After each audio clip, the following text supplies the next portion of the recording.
ಸ್ವಲ್ಪ ಆಹಾರ ತಗೋತಾ ಇದ್ರು. ಸ್ವಲ್ಪ ಅದರಿಂದ ಅನುಕೂಲ ಅಂತ ಕಾಣ್ತಾ ಇದೆ. ಡಾಕ್ಟ್ರ್ ಹೇಳಿದ್ರು 45 ಆದಮೇಲೆ ಇನ್ನೊಂದ್ಸರಿ ಎಲ್ಲ ಚೆಕ್ ಮಾಡೋಣ, ಏನಾಗುತ್ತೆ ಒಳ್ಳೆಯ ರಿಪೋರ್ಟ್ಸ್ ಈ ರಿಪೋರ್ಟ್ ಮಾಡ್ಕೊಂಡು ಒಂದು ವಿಶ್ವಾಸ ಆಯಿತು. ಎನರ್ಜಿ ಲೆವೆಲ್ ಹೇಗಿದೆ ಈಗ? ಮುಂಚೆ ಹೋಗಿ ಎನರ್ಜಿ ಲೆವೆಲ್ ಹೇಗೆ? ಸ್ವಲ್ಪ ಉತ್ತಮ ಕಾಣ್ತಾ ಇದೆ. ಹಾಗಾಗಿ ನಮಗೆ ಈ ಬೆರಳಲ್ಲಿ ಕಾಲು ಬೆರಳು ಒಬ್ಬರೇ ಹೊರಟು ಡಾಕ್ಟ್ರ್ ಹೇಳಿದಾಗ ವಾಸಿ ಆಗುತ್ತೆ. ಅದು ದಿನ ಇನ್ಶೂರೆನ್ಸ್ ಮಾಡಿ ದಪ್ಪ ಹಾಗೆ ಸ್ಪ್ರೇ ಮಾಡಿ ಗಾಯ ಗಾಯ ಆಗಿ ಬಿಡ್ತಾ ಇಲ್ಲ. ಗಾಯ ಆಗಕ್ಕೆ ಗೊತ್ತಿಲ್ಲ, ಚಿಕ್ಕ ಗಾಯ ನೋಡಕ್ಕೆ ಬಿಡ್ತಾ ಇಲ್ಲ. ಸ್ವಲ್ಪ ಸೊಡ್ತಾ ಇದೆ, ನೋಡ್ತಾನೆ ಕರ್ಕೊಂಡು ದಪ್ಪ ಇಲ್ಲ ಆಗಿದ್ರೆ ಹೀಲ್ ಆಗ್ತಾರೆ. ಹೀಲ್ ಆಗ್ತಾರೆ. ದಪ್ಪ ಇದ್ದು ಸ್ವಲ್ಪ ಮೆದುವಾಗ್ತದೆ, ಮೊದಲು ಗಟ್ಟಿಯಾಗಿ. ಈಗ ಮೆದುವಾಗಿ ಅದು ಕಡಿಮೆ ಸೈಜ್ ದಿನ ಅದನ್ನು ಡ್ರೆಸ್ ಮಾಡ್ಕೊಳ್ತಾರೆ, ಸ್ಪ್ರೇ ಮಾಡ್ಕೊಳ್ತಾರೆ. ಹಾಗಾಗಿ ಕಮ್ಮಿ ಆಗ್ತದೆ. ಸ್ವಲ್ಪ ಗಾಯ ಇನ್ನು ಕಾಲು ಸ್ಪೆಲ್ಲಿಂಗ್ ಹೋಗಿ ನಿಂತಿಲ್ಲ, ಕಾಲು ಕಾಲು ತಗೋಬೋದು. ಅದಕ್ಕೆ ಡಾಕ್ಟರ್ನವರು ಸ್ವೀಕಾರಿದೆ. ಡಯಾಬಿಟಿಕ್ ನ್ಯೂರೋಪತಿ ಆಗಿದೆ, 30 ವರ್ಷ ಆಗಿದೆ. ನರ್ವ್ಸ್ ಎಲ್ಲ ವೀಕ್ ಆಗ್ತದೆ. ಈಗ ಮುಕ್ಕು ನಾವು ಉಪಯೋಗಿಸಿದ್ರೆ ಸ್ವಲ್ಪ ಸಾಧಾರಣ ಪರವಾಗಿಲ್ಲ, ಈಲಪ್ಪ ಅಂತ ಕಾಣ್ತಾ ಇದೆ. ಜೊತೆಗೆ ಹೇಳೋದನ್ನ ಮತ್ತು ನಾಗರಾಜ್ ಅವರು ಸ್ವಾಮಿ ಮೆಡಿಸಿನ್ ಅಲ್ಲ, ನಿಮ್ಮ ತಲೆಯಿಂದ ಬಂದು ತೆಗೆದಾಕಿ, ಇದು ಯಾವುದೇ ಆಗಿರುವಂಥ ಆಲೋಪತಿ ಮೆಡಿಸಿನ್ ಅಲ್ಲ. ನಮ್ಮ ಒಟ್ಟಲ್ಲಿ ಮೆಡಿಷನ್ನು ಮತ್ತೊಂದು ಆಗಬೇಕು. ನನ್ನಲ್ಲಿರ್ತಕ್ಕಂಥ ಡಿಸೀಸ್ ಕಮ್ಮಿ ಆಗುತ್ತೆ. ಇದು ಪಾರಮಾರ್ಥಿಕವಾಗಿ ಆಧ್ಯಾತ್ಮಿಕವಾಗಿ ಬರ್ತಕ್ಕಂಥದ್ದು ಅಂತ ಹೇಳೋದು. ಸಾಮಾನ್ಯವಾಗಿ ಎಲ್ಲ ಮನುಷ್ಯರಿಗೂ ಬರ್ತಕ್ಕಂಥದ್ದು ಅಂದರೆ ಪ್ರಾರಬ್ಧ ಕರ್ಮ. ಕಾಯಿಲೆ ಅಂತ ಅಂದರೆ ಸಾಮಾನ್ಯವಾಗಿ ಪ್ರಾರಬ್ಧ ಕರ್ಮ ದೇಹಕ್ಕೆ.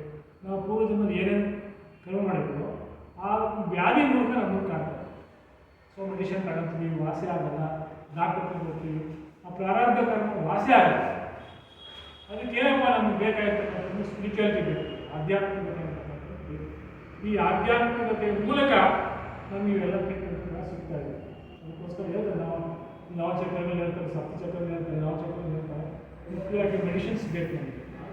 ನಾವು ನಾವೆಲ್ಲ ಪ್ರಾಪಂಚಿಕರು, ಪ್ರಪಂಚ ಉಟ್ಬಿಟ್ಟಿದ್ದೇವೆ, ನಾವೆಲ್ಲ ಪ್ರಾಪಂಚಿಕರು. ನಮಗೆ ಗೊತ್ತಿಲ್ಲದೆ ಒಳ್ಳೆ ಇರ್ತಕ್ಕಂಥ ತಪ್ಪುಗಳನ್ನು ನಾವು ಮಾಡ್ತಾ ಇದ್ದೇವೆ. ಅದು ನಮಗೆ ರೋಗವಾಗಿ ಪರಿಣಾಮವಾಗಿ ನಮ್ಮ ದೇಹದ ಹಿಂಸೆ ಅದನ್ನು ಕಳೆಯಬೇಕು.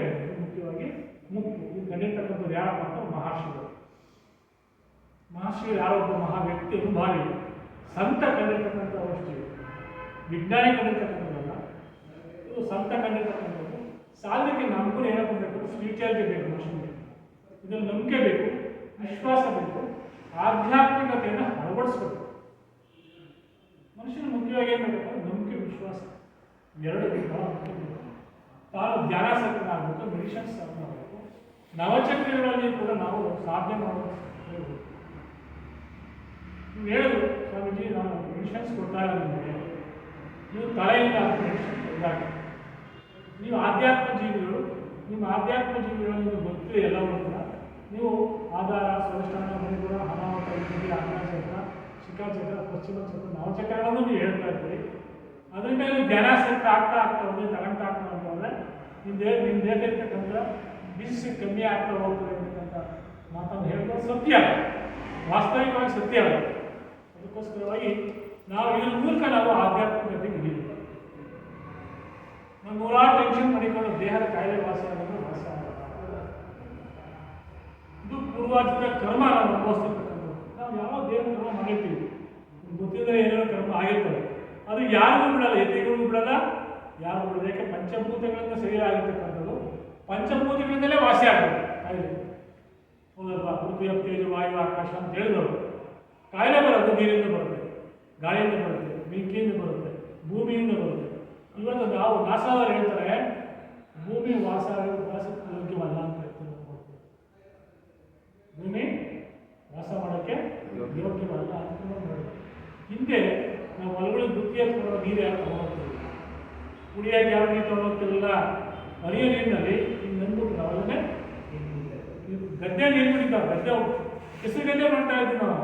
ಆ ಕೆಸರುಗದ್ದೆಯಲ್ಲಿ ನದಿ ನೀರು ಕುಡಿಬಿಟ್ಟು ಊಟ ಮಾಡಿ ಬಿಸ್ಲೇರಿ ವಾಟರ್ ಯೂಸ್ ಮಾಡ್ತಿದ್ವಿ. ಈಗ ನಾವು 15 ವರ್ಷ ಬೀಚ್ಗೆ ನಾವು ಏನು ಮಾಡಿದ್ವಿ ಅಂತಂದರೆ ನಮಗೆ ಭಗವಂತ ಕೊಟ್ಟಿರ್ತಕ್ಕಂಥ ಪಂಚಭೂತಗಳನ್ನು ಕಳಿಸ್ತೀವಿ. ಹೌದಲ್ವಾ? ಈ ಬಾಟ್ಲಲ್ಲಿ ನಾವು ನೀರು ಕುಡಿಲೇಬೇಕು, ನೀರು ತಗೊಂಡೋಗ್ಲೇಬೇಕು. ಎಲ್ಲೂ ನಾವು ನೀರು ಸಿಗಲ್ಲ. ಭಗವಂತ ಕೊಟ್ಟಿರ್ತಕ್ಕಂಥ ನೀರನ್ನು ನಾವೇ ಕೆಡಿಸಿದ್ದೀವಿ, ನಮಗೆಲ್ಲೂ ನೀರು ಸಿಗಲ್ಲ, ಬಾಟ್ಲ್ ಇರಲೇಬೇಕು ನಮಗೆ. ಹೌದಲ್ವಾ? ಕೆಲವೇ ವರ್ಷಗಳಲ್ಲಿ ಇನ್ನು ಸ್ವಲ್ಪ ದಿವಸ ಹೋದರೆ ನಾವು ಸಿಲಿಂಡರ್ನು ಕೂಡ ಕಟ್ಕೋಬೇಕಾಗ್ತದೆ. ಆಕ್ಸಿಜನ್ ಸಿಲಿಂಡರ್ ಕಟ್ಕೋಬೇಕು. ಕೊರೋನಾ ನೋಡಿ ಆಕ್ಸಿಜನ್ ಎಷ್ಟೋ ಸತ್ತೋಗ್ಬೇಕು ಅಲ್ವಾ ಮನುಷ್ಯ. ಕೊರೋನಾ ಅಂತಕ್ಕಂಥದ್ದೇನು? ಅದು ವೈರಸ್ಸು. ಅದು ಯಾರು ಮಾಡ್ಕೊಂಡಿದ್ದು? ನಾವೇ ಕಂಡುಕೊಂಡಿದ್ದು.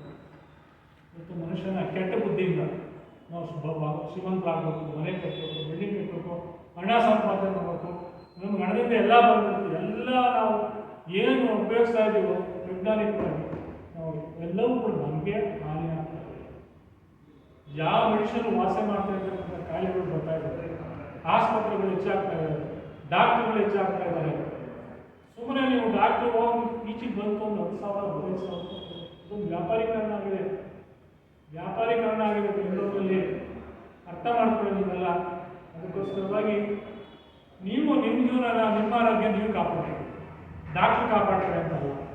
ಈಗ ಮೆಡಿಸಿನ್ಸ್ ನಾವು ತಗೊಳ್ಳೇಬೇಕು, ಇದಿಲ್ಲ. ಯಾಕೆ ಅಂದರೆ ನಾವು ತಿನ್ನೋ ಆಹಾರ ಅಂತೇಳಿ, ಕುಡಿಯೋ ನೀರು ಅಂತೇಳಿ, ನಮ್ಮ ಜೀವನ ಶೈಲಿಯನ್ನು ಕೆಡಿಸ್ಕೊಂಡಿದ್ದೇವೆ, ನಾವೇ ಕೆಡಿಸ್ಕೊಂಡಿದ್ದೇವೆ. ಅವ್ರು ಹೇಳೋದು ನಮಗೆ ಮೋಷನ್ ಸರಿಯಾಗಿ ಆಗ್ತಾ ಇಲ್ಲ, ನಾವು ತಿಂದಂಥ ಆಹಾರ ಜೀರ್ಣ ಆಗ್ತಾ ಇಲ್ಲ. ನಾವು ತಿಂದಂಥ ಆಹಾರ ಜೀರ್ಣ ಆಗದೆ ಹೋದರೆ ಅದೇನಾಗುತ್ತೆ ಅಂದರೆ ಕರಳೋದೆಲ್ಲ ಕೂಡ ಕೊಲೆಸ್ಟ್ರಾಲ್ ಬರ್ತದೆ. ಶರೀರದಿಂದ ನಮ್ಮ ದೇಶದಿಂದ ಮಲಿನ ಆಚೆ ಹೋಗದೆ ಅವ್ರು ಏನಾಗುತ್ತೆ ಹೇಳಿ? ದೇಹ ಗಡ್ಡೆಗಳು ಬರುತ್ತೆ, ಮತ್ತೊಂದು ಬರುತ್ತೆ, ಮತ್ತೊಂದು ಬರುತ್ತೆ. ನಾವು ಶರೀರವನ್ನು ಕ್ಲೀನ್ ಮಾಡ್ತಕ್ಕಂಥ ವ್ಯವಸ್ಥೆ ಗುಂಪಲ್ಲಿದೆ. ನನಗೆ ಅನಿಸುತ್ತೆ ಅವತ್ತಿಂದ ನಾನು ತಗೊಳ್ತಾ ಇರಲಿಲ್ಲ. ನಾವು ಮೆಡಿಷನ್ಸ್ ಎಲ್ಲ ತಗೊಳ್ತಾ ಇದ್ದೀವಿ, ಏನೇ ಆಹಾರ ತಗೊಳ್ತಾ ಇದ್ದೀವಿ, ಆದರೂ ಕೂಡ ನಮ್ಮ ಆರೋಗ್ಯ ಕೆಡಿಕೊಡ್ತಾರೆ. ಡಾಕ್ಟ್ರ್ ಕೇಳಿದ್ರೆ ಏನು ಮಾಡೋಕ್ಕಾಗಲ್ಲ. ಶುಗರು ಅದು ಮನುಷ್ಯನ ತಿಂತಾ ಇರ್ತದೆ. ಅದು ಏಜಾದಾಗ ಒಂದೊಂದೇ ಅಂಗರಲ್ಲೇ ಕಳ್ಕೊಂತ ಹೋಗ್ತಾ ಇದೆ. ನೀವು ನರುಸು, ನೀವು ವಾರಕ್ಕೆ 2 ಇಂಜೆಕ್ಷನ್ ತಗೋಬೇಕು ಅಂತ ಹೇಳೋದು, ನಿರೋಪತಿ ಆಗಿದೆ, ಇಂಜೆಕ್ಷನ್ ತಗೋಬೇಕು, ಮಾತ್ರೆ ಬರ್ಬೇಕು ಅಂತ.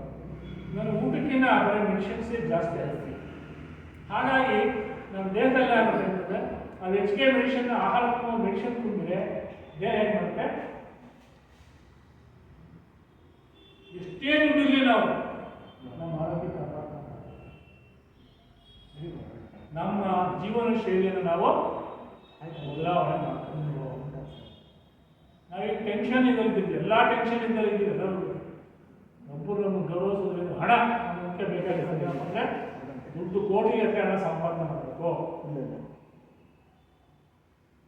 ಆರೋಗ್ಯ ಸಂಪಾದನೆ ಮಾಡಬೇಕು, ಕಮ್ಮಿ ಆಗ್ತದೆ. ನನಗಿದು ಅನುಭವ ಅಂತ 1 ತಿಂಗಳು ಅನುಭವ ಆಗಿದೆ. ನಾನು ಕುತ್ಕೊಂಡು ಇಷ್ಟೊತ್ತ ನಾನು ಕುತ್ಕೊಂತಿರ್ಲಿಲ್ಲ. ಮೈ ಕೈಯಲ್ಲಿ ನೋಡಿದ್ದು, ಕಾಲು ಹೋಗಿ ಅದು ಸ್ಪ್ರೇ ಕೊಟ್ಟರು, ಕಾಲು ಕಮ್ಮಿ ಆಯಿತು, ಊಟ ಕಮ್ಮಿ ಆಗ್ತಾ ಇಲ್ಲ. ಅಂದರೆ ಬ್ಲಡ್ ಸರ್ಕ್ಯುಲೇಷನ್ ನರಗಳೇ ಆಗ್ತಾ ಇಲ್ಲ. ನರ್ವಸ್ ವೀಕ್ ಇದೆ. ಯಾಕೆ? 30 ವರ್ಷದಿಂದ ಶುಗರ್ ಬಂದಿರೋದ್ರಿಂದ ನಮ್ಮ ನರ್ವಸ್ ಸಿಸ್ಟಮ್ ಮೇಲೆ ಅದು ಇದಾಗ್ತಿದೆ. ಅದನ್ನು ನಾವು ಮುಪ್ಪು ಅಂತಕ್ಕಂಥ ಒಳಗಡೆ ನಾವು ನೀರು ಚೆನ್ನಾಗಿ ನೀರು ಕುಡಿಬೇಕು, ಒಳ್ಳೆ ನೀರು ಕುಡಿಬೇಕು. ನಾವು ಒಳ್ಳೆ ನೀರು ಸಿಗ್ತಾ ಇದೆ ಈಗ. ಈ ಕ್ಯಾನ್ ನೀರು ತಂದು ಕೊಡ್ತಾರೆ, ನಮ್ಗೆ ಯಾವ ಕ್ಯಾನ್ ರೆಡಿ ಮಾಡಿ ನಮಗೆ ಕೊಡ್ತಾ ಅಂತ ಗ್ಯಾರಂಟಿ ಏನಿದೆ? ASI ಮಾರ್ಕ್ ಎಲ್ಲ ಕೂಡ ಚೆಕ್ ಆಗ್ತದೆ.